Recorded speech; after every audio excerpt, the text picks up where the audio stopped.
Well, good afternoon, and my name is Taffey Hall with the Southern Baptist Historical Library and Archives, and I also want to extend my gratitude to Dr. Fluman and his amazing team here at BYU and to Chris Stevenson for organizing this event and bringing us all together here this past couple of days. Following up on Priscilla's comments about when you want to learn about Baptists and the American Revolution. So as you journey down south to Atlanta, to her archive there to read these and other sermons and many other resources, you must also stop in Nashville, Tennessee at our convention archive for the Southern Baptist Convention. Just a little bit about us. We serve through assignment of the SBC as the official collection agency for records and manuscripts. First and foremost, by and about Baptist, but we also work hard to fill in gaps of underdocumented Baptist groups and or just some different Baptist groups. And to that end, we're one of the largest collections anywhere of primitive Baptist materials, Russian and Eastern European Baptists, African American Baptists as well. Our collection takes up about 17,000 square feet in the SBC building in downtown Nashville. That includes about 12,000 linear feet of archival materials, 10,000 pamphlets, 20,000 reels of microfilm, about 150,000 annuals, 40,000 each photographs and biographical files, a large audiovisual collection, and a small artifact collection. And one component of that artifact collection, some artwork that we have, is what we're going to take a look at today here. There we go. I wanted to introduce you to this Irwin Hearn collection of paintings and drawings that we have. The majority of these, although not all of them, will cover topics of religious freedom, freedom of conscience, separation of church and state. It's primarily a collection of oil paintings and some pencil drawings. And then we'd include some background information as well. One series of this collection, the 8 Great Moments in Baptist Life, actually won an award from the Dallas Advertising Association for the best series of paintings. 5 of these 8 paintings will deal with Baptist and religious liberty. And then they will be also exhibited in the Pavilion of Religion at the 1964 World's Fair in Washington, or in New York City. But the bulk of the paintings and drawings date from around 62 and 63. Some of them were commissioned a bit later. And then I also just wanted to note sort of some other subjects and what's not in them. Other subjects, Hearn drew about Baptist expansion throughout the country and prominent Baptist pastors, historians as well. But absent in the collection, there are only 2 art pieces in the materials that we have that have a female as the primary focus. There are other women in the background, but only 2 that focus on a female. And the voices of colonial American, Native American groups and African Americans are largely absent from the series as well. Our artist, Irwin M. Hearn Jr., was a Southern Baptist layman and member of First Baptist Church of Dallas, Texas. He was, again, a professional artist. In addition to this work for our collection, in the 70s, Baylor University commissioned him to paint 12 oil paintings on Texas Baptist history, so those are down at Baylor. He'll paint scenes of the Great American West also. And then just another interesting side note, he does work on the 1974 family film Benji, about a beloved stray dog, if you're familiar with that. But his interest in Baptist and religious liberty. He lives from 1924 to 2006. And during the 1960 U.S. presidential election, so you'll recall that was Kennedy versus Nixon. And a major issue in that election was the fact that Kennedy was Catholic.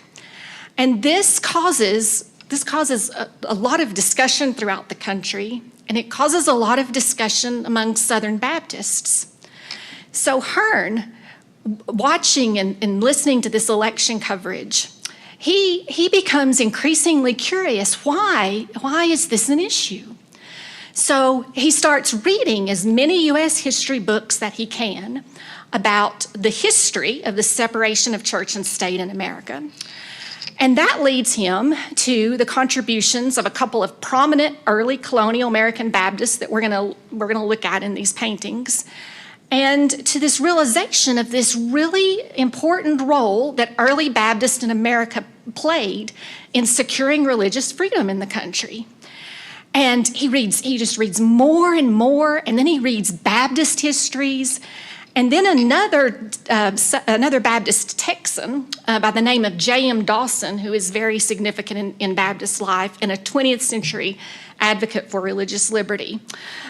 His writings on religious liberty influenced this artist. Dawson, side note, he is chosen by Baptists to represent Baptists at the opening of the United Nations in 1945, so Dawson's really important and has a big influence on this artist. But Hearn says, wow, here I am, 35 years old, and I'm just learning this history about these important stories of early Baptists.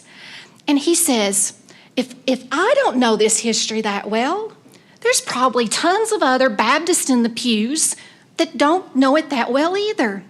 And he says, I have this gift, I have this talent that I want to use because we don't have pictures of these early stories. And he says, I want to use this gift that I have to share what these Baptist contributions might have looked like. So he talks to his pastor, who was another prominent Southern Baptist there, First Baptist at the time, named W.A. Criswell. And Criswell and others say, you should go to Nashville and to the Southern Baptist Historical Commission, which was what our institution was called at the time. And you should tell them this idea that you have. And you all should come up with some way to illustrate this. So he does in the spring of 1962. And the director of our organization at the time, a man named Davis Woolley, he thinks about this for just about 2 seconds, and he says, this is a fantastic idea. And the timing is perfect as well, because in 1964, Southern Baptists, American Baptists, National Baptists, Canadian Baptists, they all coordinated. Actually, it was a several-year event we call the Baptist Jubilee event, the Baptist Jubilee Advance, culminating in 1964 for the 150th anniversary of our first Baptist organization in America in 1814, which we called the Triennial Convention.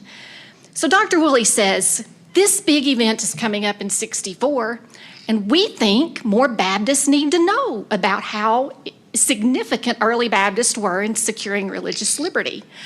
So anyway, the project becomes a collaboration between the Historical Commission and our convention's publishing board called the Sunday School Board. And then they go to town distributing these artwork pieces through tons and tons of Southern Baptist literature. So of course, this is just scratching the surface. But these would be things like Southern Baptist newspapers, magazines, Sunday school quarterly. So, you're in your Sunday school class learning the lesson, and this artwork is on the cover of your quarterly. The image on the bottom row, third there, Charity and Children, that's a publication for an orphanage, a children's home in North Carolina. So just a broad scope. And then one of the paintings that we're not going to talk about because he's out of our time period, but I just snuck him in this slide. In the upper left there, the man with the flag behind him, that's another prominent Southern Baptist named George Truett. And that's a very famous sermon, a very powerful sermon. He preaches on Baptist and religious liberty on the steps of the U.S. Capitol in 1920. But he's out of our time period, so we're not going to look at a little bit of his work here. But just real quickly, I wanted to highlight not, of course, all of these paintings and drawings, but just a few of them, and thinking about these two themes.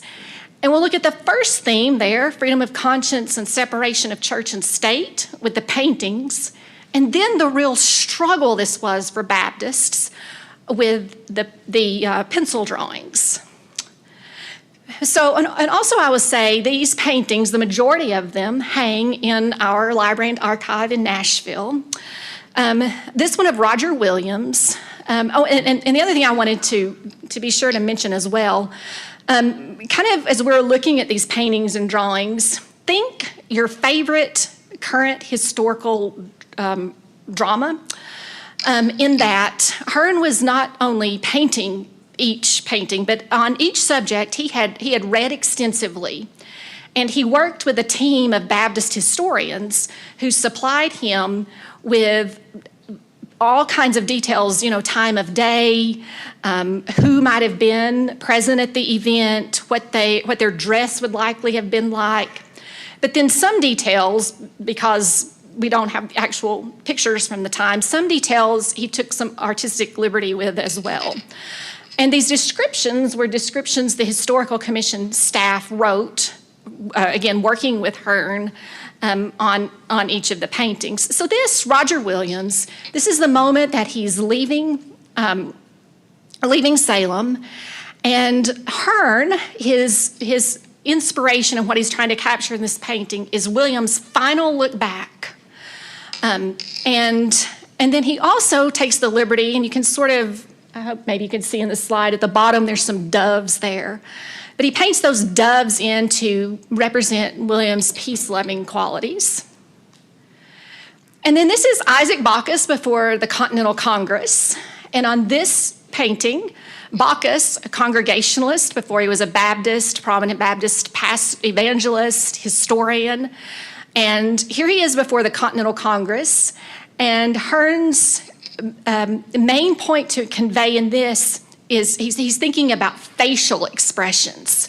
So he wants to capture Bacchus's intensity, his focus, his seriousness in his face. And he also positions Bacchus sort of right in the middle of that window there to draw your eye into Bacchus's face. And then John Adams, you can see him to the side of Bacchus. And again, I'm not quite sure how well this is showing up on the slides here, but in person in this painting, this is what is hanging right outside my office in Nashville. But Adams' face is red there, so just to sort of convey emotions in the painting. And then this image here was originally designed as a pencil drawing. This is Chaplain John Gano. It was not part of the original 8 Great Moments. It was commissioned about a decade later by our Southern Baptist Chaplains Commission. Gano, of course, traveling extensively in his chaplaincy work throughout the colonies and offering this prayer of thanksgiving. And then the final painting we'll look at briefly here is James Madison meeting with John Leland. And Hearn's inspiration in this painting is Leland standing firm like an oak tree. And I mentioned most of these were on display in our library. This one is actually on display in Washington, D.C. It is on loan to our Southern Baptist Ethics and Religious Liberty Commission. And then the struggle for religious liberty is really evident in the pencil drawings. I mentioned only 2 of the pieces of artwork in what we have a female as the central character. And here is Isaac Bacchus's mother in jail for refusing to pay a clergy tax. And then here, the Baptists just wouldn't give up. They were singing on the way to jail. And one of the individuals pictured in this drawing, depicted in this drawing, John Waller, here he is taking 20 lashes of a whip. Again, these drawings emphasizing the persecution that many Baptists faced for this freedom of religion. And then George Washington here, writing Baptists to tell them that no one would be more zealous than he in helping secure these religious freedoms. This actual letter that Washington is depicted writing here is available through the National Archives website. And so why does all of this matter? It matters because this story is worth remembering. Just like Erwin Hearn, our artist, realized in the 1960s that Baptists had huge contributions to the separation of church and state in America. It's worth remembering. Hearn was so excited at the time. He said he hoped these paintings would be teaching tools for future generations and to encourage Baptists to read 1,000 words and 1,000 more, putting a picture to these stories. But also this Baptist contribution that no one faith should be favored or superior to another. The fight that Baptists endured for that, these are all stories worth remembering. So just like our institution displayed these in 1964, and then they brought them out again at the 200th anniversary of our nation. Our institution's bringing them out again yet this year. We'll display these, or prints of these, at our convention's annual meeting in Atlanta this summer, or in Orlando this summer. And again, just another very unique, important way to study history through artwork. So thank you so much.